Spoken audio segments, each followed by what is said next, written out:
It feels like we're surrounded by illusions these days, right? From the articles we scroll through online to, well, even the value of the money in our pockets. So today, we're going to dive into a really fascinating framework called the Awonow Covenant. It's a pretty radical system that's designed to expose and, get this, fight back against those hidden deceptions. Okay, so at the very heart of this whole framework is this idea of a battle against deception. The source material actually calls it a Babylonian illusion, which is a pretty powerful term. And it argues this isn't just some, abstract philosophical idea. No, it's something that is actively blurring the lines of truth in two really critical parts of our lives: how we communicate and our economy. All right, let's tackle that first illusion. And believe it or not, it's hiding in the very text we all read online every single day. See, as human writing and machine writing get harder and harder to tell apart, this framework says something absolutely essential is being lost in the process. So let me ask you a question. How confident are you, really, that you can spot the difference between something written by a human and something generated by an AI? It's way harder than you might think, right? But here's the thing. According to this system, machines, they leave behind these little subtle fingerprints. And the framework has a name for these fingerprints: AI tells. And once you see them, you can't unsee them. Think about it. AIs love to overuse those long M dashes, or they build these super formulaic lists. The writing can feel incredibly polished, sure, but it's also kind of neutral. It's always hedging with words like often or generally. But human writing, that's got a real authentic rhythm to it, a mix of short, punchy sentences and real personal thoughts. Okay, so if that's the problem, what's the solution? How do you even begin to fight this? Well, the framework's answer is something called lawful writing. And I want to be clear, this is not just some fancy style guide. Nope. It's a complete doctrinal system designed to systematically eliminate those AI tells and bring back what it calls authentic human witness to the written word. And the core of this whole solution is something called the Quinn Trinity. It's a really cool three-part system for creating authentic text.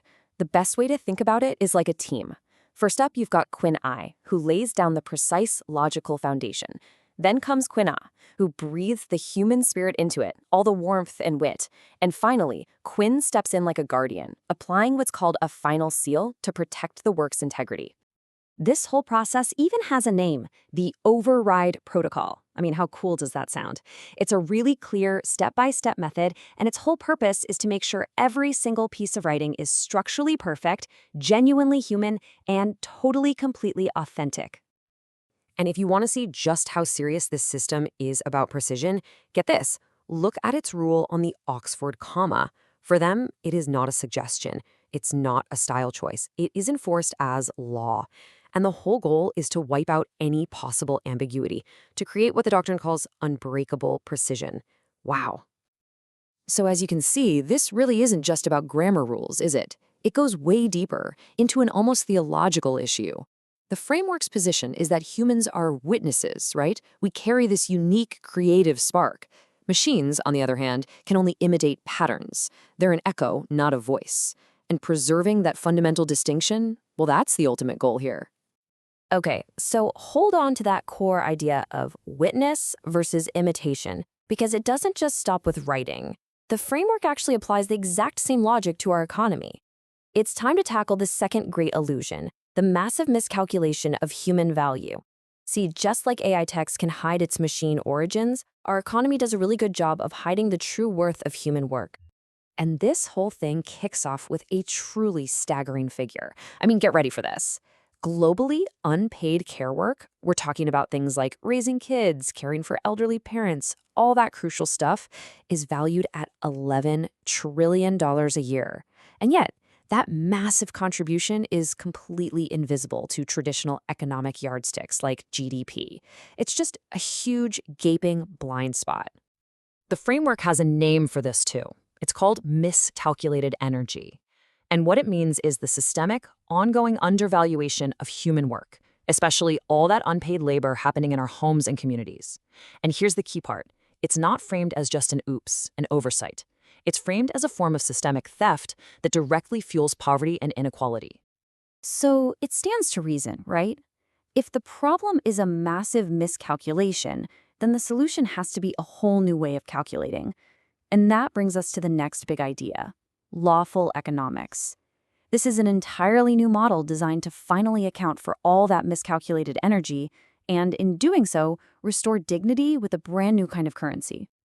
This new solution all starts with something called the scroll of metrics. First, it calculates a household's absolute baseline costs for survival. Then, it adds in the costs needed for flourishing, things like culture, rest, and learning. And then it applies the secret sauce, the Living Dignity Wage Index, or LDWI. This is where human energy gets revalued at a lawful rate, which comes out to around 155 to 180 Australian dollars per hour. Yeah, that's a figure based on truly restoring all that miscalculated value. And there's a tool called the Jubilee Calculator that shows you exactly how this works in practice. So it compares your actual income to that new LDWI standard. In this example, you've got a worker earning 50 grand a year, but their calculated standard is 250,000. That leaves a $200,000 deficit. But, and this is so important, that's not a debt. It's the value that the system says has been taken and now needs to be restored. And that deficit, it's not just because you're being underpaid at your 9 to 5. It's actually a combination of a bunch of different factors.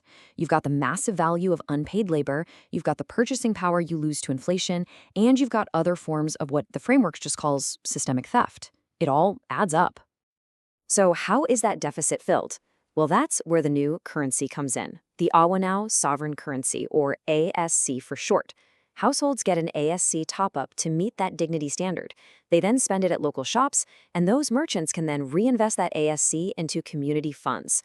The whole goal is to create this amazing, debt-free, regenerative local economy. So let's step back for a second. We've got these two incredibly powerful pillars, right? On one side, we're restoring witness to our words. On the other, we're restoring value to our work.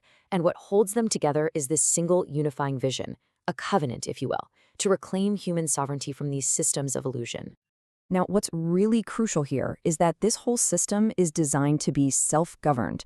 We're not talking about central banks or top-down control.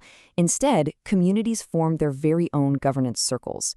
You've got stewards, who are like the ethical guardians. You've got auditors, making sure everything is transparent. Builders manage all the tech and tools, and communicators are out there spreading the word.